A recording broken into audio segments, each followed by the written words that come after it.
Agora são 8 horas e 20 minutos e vamos conversar com a presidenta do Centro Brasileiro de Estudos da Saúde, médica sanitarista e pesquisadora da Fiocruz, Lúcia Souto. Bom dia, Lúcia. Bom dia, um prazer muito grande estar com vocês da Rádio Brasil Atual, que Prazer. aliás eu ouço sempre. Ah, que bom, o prazer é nosso. Olha, Lúcia, ontem a gente teve a divulgação de mais um boletim por parte do Ministério da Saúde a respeito do atual estágio da pandemia do coronavírus no Brasil. O número de infectados passou para 22.169 e no período de 24 horas foram 99 mortes a mais, somando um total agora de 1.223. Como que você vê esse cenário, Lúcia? O poder público está tomando as medidas efetivas para, de fato, combater o coronavírus? Olha, nós estamos vendo com muita preocupação esse cenário. Primeiro, porque o Brasil já poderia ter tomado medidas já lá atrás, desde dezembro, no caso do coronavírus, Covid-19, nós já sabemos que ele está circulando no mundo inteiro, então essas medidas poderiam ter sido já tomadas lá atrás. Mas, de qualquer maneira, estamos aqui agora e nós estamos preocupados por quê? Primeiro, porque o Sistema Único de Saúde ele foi totalmente sucateado a partir de 2016 foi uma coisa verdadeiramente inadmissível, porque nós tivemos a emenda constitucional 95 de corte de gastos por 20 anos da saúde, o que verdadeiramente constitui uma barbaridade.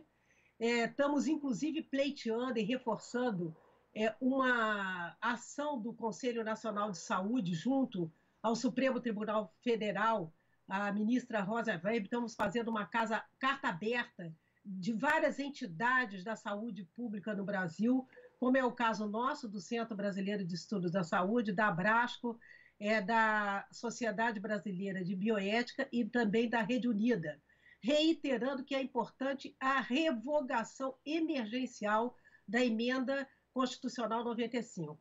E, ao mesmo tempo, nós que integramos também o Fórum do Conselho Nacional de Saúde, estamos apoiando incisivamente a proposta da Comissão de Finanças do Conselho Nacional de Saúde de um recurso emergencial para a saúde de 42,5 bilhões de reais. Estamos colocando emergencial por quê? Porque não vai se conseguir enfrentar essa pandemia, no caso nosso do Brasil, sem recursos substantivos. Já temos, então isso é uma dimensão, né? A dimensão sanitária dessa crise que nós estamos vivendo, que tem essa questão do desfinanciamento da área da saúde, a questão dos profissionais da saúde que estão precarizados a nível nacional. Nós tivemos o fim do Mais Médicos, enfim, uma série de coisas que tornam precária a situação da dignidade das condições dos profissionais de saúde trabalharem. Então, estamos reivindicando também de uma forma emergencial os equipamentos de proteção individual.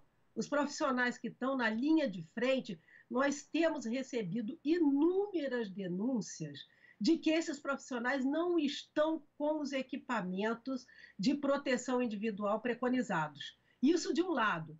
Há, inclusive, municípios brasileiros e estados que os profissionais que foram contaminados nem sequer os seus salários estão recebendo de um lado e de outro, os profissionais com salário em atraso, como é o caso, por exemplo, do município do Rio de Janeiro, que recebemos esse tipo de denúncia, né?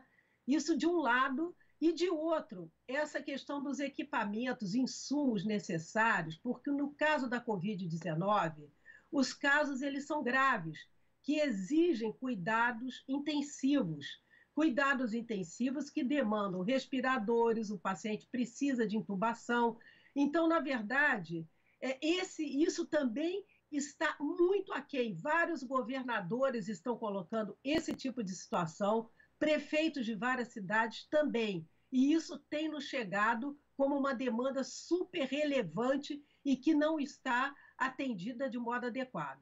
E uma terceira dimensão, ainda nessa questão da crise sanitária, o que nos está chamando muita atenção, e tem a ver com o número de casos que você mencionou ainda agora, é a falta da testagem. O Brasil é um dos países do mundo que menos está testando a sua população. E isso tem uma consequência prática muito robusta. Primeiro, porque a grande maioria dos casos sequer estão passando pelo nosso radar. Não estamos identificando esses casos e já há muitas mortes que não estão sendo atribuídas ao coronavírus e que muito provavelmente são mortes por coronavírus. Então, essa ausência da testagem nos dá verdadeiramente uma completa incapacidade de compreender o processo que essa pandemia do coronavírus, o Covid-19, está tendo no Brasil. Nós não temos o dimensionamento adequado, não temos, portanto, capacidade de compreender qual é o processo que está ocorrendo de fato no nosso país. E isso pode acarretar, em breve, uma superlotação dos serviços de saúde, com profissionais assoberbados, como ocorreu em outros países do mundo, e, portanto, uma doença que poderia ter uma letalidade que significa que o número de pacientes que adoecem poderiam ter um percentual ínfimo daqueles que poderiam vir a morrer, isso pode ser alterado por conta de todas essas fragilidades do sistema. E nós sabemos que isso pode ser uma tragédia. Outra questão, na dimensão até social e econômica, que está nos afligindo muito, é a questão das periferias do Brasil. Nós sabemos que essa região já é ancestralmente desigual no nosso país, a desigualdade no nosso país é inadmissível, e nesse caso do coronavírus, a preocupação ela é um sinal vermelho enorme. Por quê? Porque as periferias do Brasil não têm água potável, não têm condições de praticar as medidas de higiene pessoal, digamos assim, e, por outro lado,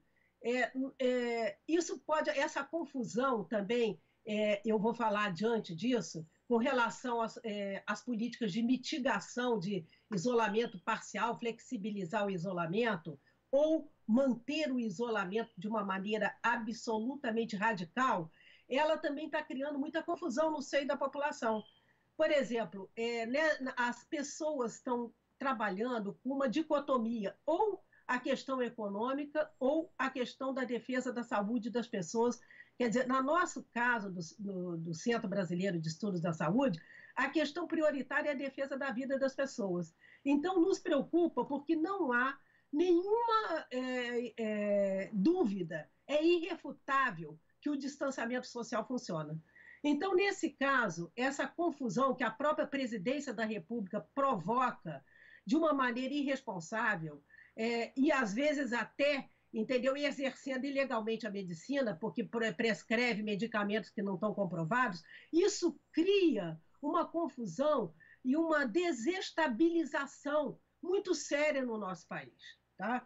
E a questão que eu vou retomar agora, da fragilidade das periferias, as medidas de proteção social robustas, elas já deveriam ter chegado a esse recurso, essa renda básica, que foi aprovada no Congresso Nacional, de R$ 600. Inicialmente, o governo queria dar uma coisa ridícula de R$ 200. Nós consideramos que o trabalho das oposições e, por fim, do Congresso como um todo, foi fundamental para definir um outro patamar dessa renda de R$ 600, que pode chegar até a 1.200 em alguns casos, mas não chegou na ponta ainda. Uma série de entraves burocráticos são colocados, e no Brasil nós temos plataformas e tecnologia social para que isso não ocorra. Então é uma falácia dizer que não encontra maneira de chegar a ponto. Pode chegar, sim, e isso é uma coisa fundamental, porque a pessoa tem a dignidade de poder cumprir o isolamento social e não ficar impulsionada por estratégias de sobrevivência a ter que se expor. Quer dizer, hoje a gente tem um dilema que é ou a pessoa se expõe a adoecer e poder até morrer dessa doença que é grave, ou ela pode estar ameaçada de morrer de fome. Quer dizer, isso é uma coisa inaceitável. Um país rico como o Brasil, entendeu, não tem a menor razão de estar se comportando dessa maneira. Então, para nós, isso é outra nota relevante de preocupação. Por que esses recursos já chegaram aos bancos e até agora não chegaram às periferias do Brasil, às comunidades indígenas, às comunidades quilombolas, ao movimento sem terra, que, aliás, eu gostaria até de fazer uma menção especial, porque o movimento, o MST, está dando um exemplo de cidadania no Brasil, fazendo doações, organizando missões de solidariedade que estão fazendo a diferença. Então, nessa dimensão também econômico-social, isso nos preocupa. A distribuição da renda básica e a lentidão do governo em aplicá-la. E, ao mesmo tempo, mais uma vez, a priorização dos menos de 1% de bilionários que, na verdade, sempre se apropriam da riqueza brasileira e, nesse momento, isso pode significar uma catástrofe social. Nós estamos acompanhando, com tristeza até, essa situação que está acontecendo no Equador, onde as pessoas estão se amontoando, os cadáveres se amontoando no meio da rua, e acaba que, num momento como esse, a gente tem essa nota deprimente até, de que são pessoas com nome e sobrenome, são pessoas que têm comunidades, que têm famílias. Essas pessoas não podem ser tratadas com mais um número. Então, na verdade, nós consideramos que esse momento que nós estamos vivendo, ele pode trazer lições importantes que têm que ser praticadas agora. Uma nota, eu não sei se você quer fazer alguma pergunta ou se eu posso prosseguir. Eu queria fazer... Lúcia, só queria fazer uma pergunta, que é justamente dentro desse contexto que você está apresentando para a gente, a questão do poder público poder gerenciar também os leitos privados, porque a gente sabe que vai chegar um momento em que os leitos do Sistema Único de Saúde não serão suficientes, né? A gente tem mais leito privado, inclusive de UTI, do que público no Brasil, e isso é necessário? O poder público precisa urgentemente fazer esse tipo de movimentação, porque senão depois a gente vai ter ainda justamente esse aspecto da desigualdade que você fala, ainda mais aprofundado na questão do acesso. Com certeza, para a gente isso, inclusive, já foi, nós até já nos manifestamos com relação a isso numa carta aberta. É absolutamente para ontem essa medida. Esses leitos todos têm que estar regulados, têm que estar à disposição do Sistema Único de Saúde, que nós temos, ainda bem, esse pode ser um diferencial favorável do Brasil, mas é necessário que esses leitos estejam sendo disponibilizados para o Sistema Único de Saúde, para que não ocorra o que você está alertando, que, mais uma vez, a desigualdade até na ocupação desses leitos, que são necessários para todos. Achamos que, por isso, sempre defendemos o sistema universal. E, nesse momento, ele tem que ser praticado. Como é praticado no momento em que os leitos privados de UTI, eles são maiores, em maior quantidade na área privada, regulando pelo Sistema Único de Saúde, todos à disposição do Sistema Único de Saúde, para que atenda a população de uma maneira equânime, igualitária. Lúcia, queria chamar agora a participação da Marilu Cabanhas. Oi, Marilu. Oi, Glauco. Olá, Lúcia. Prazer em falar com você. Te acompanho, sei da tua importância nessa luta pela saúde coletiva. Prazer falar contigo. E se coloca aqui a seguinte questão. Bom, a gente tem aí 1/4 dos mortos, né, por Covid-19 já não faz parte do grupo de risco, né? 1/4 já. Eu queria que você falasse das pessoas que têm possibilidade de fazer o isolamento, têm condições financeiras de fazer o isolamento e estão saindo às ruas, né? E a gente vê isso em diversas capitais, em diversas cidades no Brasil. Queria que você falasse dessa responsabilidade individual de cada um e o que isso vai refletir na coletividade. E também falando sobre os hospitais de campanha, né? A gente estão sendo construídos, já foram construídos alguns que a gente está vendo. Agora, existe essa preocupação também de colocar os equipamentos dentro desses hospitais de campanha. Quer dizer, a gente está vendo também que não adianta só o hospital de campanha, não é isso, Lúcia? E por terceiro, eu já vou fazer 3 em 1, porque a gente já está com um limite no tempo, em relação a essa questão do ministro Mandetta, né, que foi para o Fantástico nesse domingo e criticou aí indiretamente o presidente Jair Bolsonaro, que vai para a padaria, que fica cumprimentando todo mundo, e também que existe a dubiedade, né? Quer dizer, as pessoas vão acreditar no presidente ou vão acreditar no que o ministro da Saúde fala. Você acha que os dias do ministro já estão contados? E como é que você está vendo essas questões todas que eu estou te colocando, Lúcia?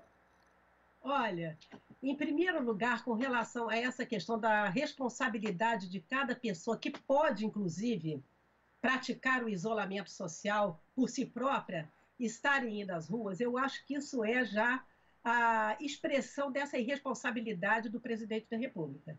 Na verdade, essas pessoas estão sujeitas a uma desinformação muito grande e nós sabemos que essa doença ela não só atinge, como você muito bem ressaltou, as pessoas chamadas de grupo de risco, que são inúmeras, mas também muitas pessoas jovens já também estão sendo afetadas. Então, não tem outra, é irrefutável. As pessoas têm que compreender que, nesse momento, a saúde de todos ela é mais importante e a sua própria defesa da sua própria vida, dos seus familiares, das pessoas da sua comunidade. Então, é uma medida necessária e urgente. Eu acho que ficar em casa, essa mensagem que está sendo difundida mundo afora, é a única e importante medida que está ao nosso alcance e que pode mudar o curso dessa epidemia. Com relação aos hospitais de campanha, eu não me lembro bem o que você perguntou, mas acho que é dos profissionais, já entendi. Os hospitais de campanha, eles são necessários nesse momento. Nós estamos vivendo uma situação extraordinária, mas nós lembramos, como você também, que leitos não só são camas. Leitos significam ventiladores, material de intubação, profissionais treinados para esses cuidados intensivos. Então, esse conjunto de insumos, ele é muito relevante para que a gente não tenha um apagão na área dos cuidados intensivos nesse país, o que pode acontecer. Sabemos, por exemplo, que o Brasil poderia estar reconvertendo a sua indústria por uma indução objetiva do presidente da República, de, por exemplo, reconverter a indústria para fabricar respiradores e equipamentos de proteção individual. Isso é necessário até para a nossa soberania nesse momento. Há uma disputa global por esses equipamentos. As universidades públicas já desenvolveram vários protótipos de ventiladores que podem adquirir escala e serem oferecidos à população brasileira. Sabemos, por exemplo, que no caso do Nordeste, o consórcio do Nordeste, o presidente do consórcio, que é o governador da Bahia, informou, que é o Rui Costa, né, ele informou que a Ford, lá na Bahia, já está reconvertendo a sua indústria para a fabricação de ventiladores. Então, por que isso não pode adquirir para ontem, né? Porque tudo isso já deveria estar acontecendo. Então, essa questão dos leitos dos hospitais de campanha tem esse grande gargalo que você identificou e que é real. Com relação ao terceiro ponto, que é a ambiguidade, né, entre a fala do ministro da Saúde e a fala do presidente da República. Às vezes, parece até que é uma aposta no caos, que o presidente da República quer criar uma situação à medida em que ele desacelera as medidas de proteção robustas à população, para que todo mundo se veja impelido a ter que sair à busca da comida do dia a dia, da sua própria sobrevivência, e isso pode criar um caos, porque não há nenhuma dúvida de que essa epidemia vai acelerar no Brasil. Então, essa irresponsabilidade, partindo da própria presidência da República, ela é muito grave mesmo. E essa contradição com a orientação do Ministério da Saúde, que com todas as dificuldades e até precariedades, digamos assim, mas está seguindo as orientações da Organização Mundial da Saúde. Então, se isso vier a resultar, o seu pronunciamento ontem, no Fantástico vier a resultar na sua demissão, é para nós uma situação crítica, entendeu? Como é que no meio da pandemia do Covid-19, nós vamos estar lidando com esse grau de dupla mensagem advinda de quem deveria estar protegendo a vida da população brasileira e está criando esse grau de confusão e de responsabilidade. Perfeito, Lúcia. Da minha parte, eu te agradeço. Fica aí, continua aí na escuta, na TVT e na Rádio Brasil Atual, que o João Paulo Rodrigues, do MST, vai falar daqui a pouco sobre exatamente a solidariedade que você salientou desse movimento, viu? Um beijo e muito obrigada. Agora é com o Glauco. Obrigada. Beijo para vocês. Parabéns. Oi, Lúcia.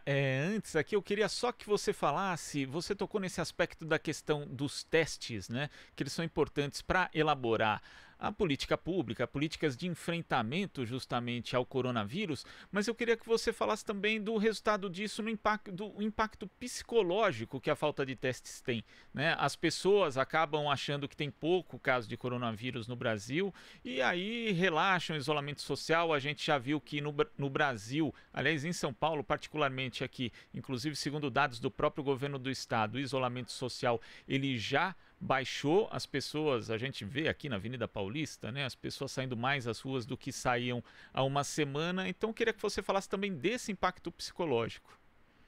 Olha, você tem razão, tem um impacto psicológico sem dúvida. Porque se você não sente o problema perto de você, você tende a menosprezar todas as informações, porque como é um vírus novo que está circulando na humanidade, estamos todos aprendendo juntos. Agora, um aprendizado já se tem irrefutável, que é a importância do distanciamento e do isolamento social. Então, essa medida de não testagem, de não rastreamento da população, e vou de novo dizer que o Brasil é um dos países que menos está testando nesse momento, isso pode parecer até algo que contribua para criar essa cortina de fumaça, de uma aparência de que está tudo bem, que eu posso retomar as atividades normais, quando, na verdade, isso não é verdadeiro. Então, pode, de fato, contribuir para o agravamento da situação da pandemia, criando a falsa ilusão de que a gente já está num momento de tranquilidade que não estamos.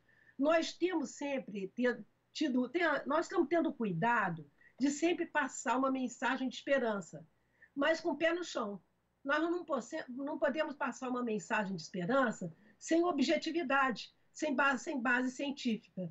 Então, na verdade, esse negacionismo que hoje nós vemos no país, de negar a ciência, de negar a importância dessas medidas já consagradas, preocupa e contribui, como você disse, para que as pessoas tenham um grau de tranquilidade que não é real.